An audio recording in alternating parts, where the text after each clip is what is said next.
One of the things that I like to teach my students is how to paint the light. If you can paint the light, you can paint anything because the light shines on every subject matter. Recently, I've been wrestling with this question of how do I teach people to paint the light while they also paint the subjects that they love?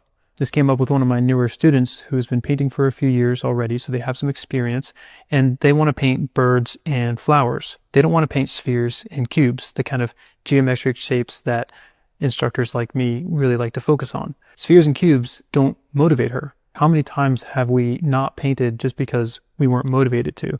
So I think this is a relevant question. What I came up with was to get her on video chat where she could watch me paint this pelican live from start to finish, giving her a process that she could follow. This was all recorded and sent to her so that she could refer back to it when she painted her own version. And the hard part for me was deciding on a process, which is the focus of this video. This video is not about how to paint a bird, it's more about how to actually improve your skills. I won't be sharing the entire process here, people will pay me to do that, but you will get a solid sense of what you should be focusing on when you're painting the subjects that you love. Now, a few of my other students who have less experience and learn more literally, I've given them something different. But for this student who's more intuitive and has experience, this process allows more freedom to explore and even be a little bit more loose. So I got to work on a technique that would be entirely based on the light and would work for any subject matter that has decent lighting.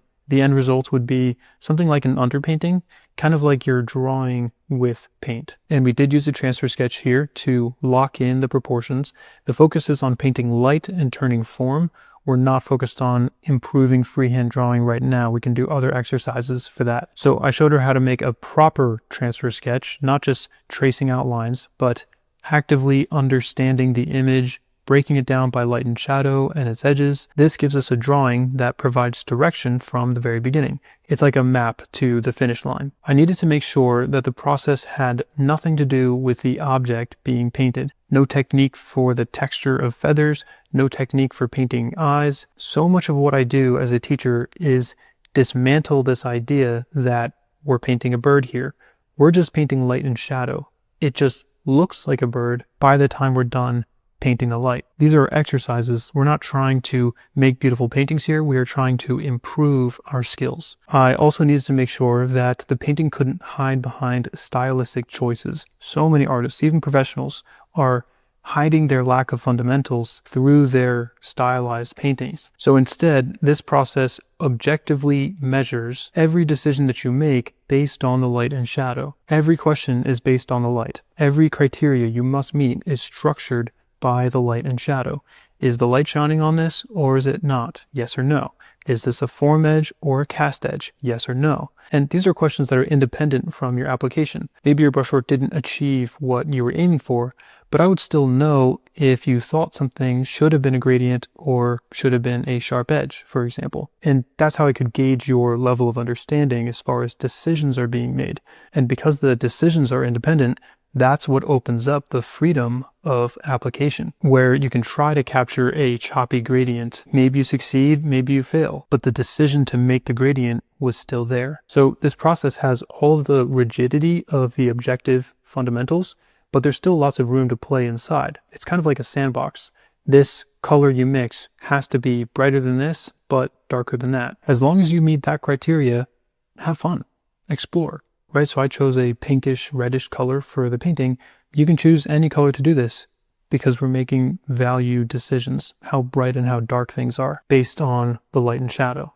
The general process also works for any medium, acrylic, digital, oil, even watercolor if you move some steps around. But in any case, this student was more familiar with acrylic, so I taught them with that.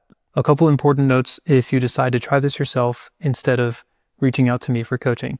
You should understand that while this process is powerful, it's delicate. In order to make the process based entirely on the light, certain references can yield terrible results. So my student has given me a few categories of what she wants to paint, and then I'm choosing the images so that the process doesn't break and it yields a beautiful result. Secondly, the process relies heavily on paint density. So if you're a complete beginner and you're not familiar with that, you could get incredibly frustrated. In this recorded video for my student, I am teaching her everything from the ground up, not just the general process of what to do and when, but everything on the palette, mixing colors, paint density, brush work, value control. It was an intense 3-hour crash course, which is why she needed that recording. So I'm not saying that you shouldn't try it yourself, but know that you might encounter some difficulties if you do this on your own. So this is her version of this painting, which turned out wonderfully, as it's her first time with this technique. She ran into one simple issue. The color that she mixed for her shadow was too dark, too much contrast between the shadow and the tone of the canvas, which created a cascading effect of other issues. But overall, she did great. She made great decisions. She got to explore a bit with the brush strokes and the texture. And we have this strong impression of a pelican, and all she did was paint the light and shadow.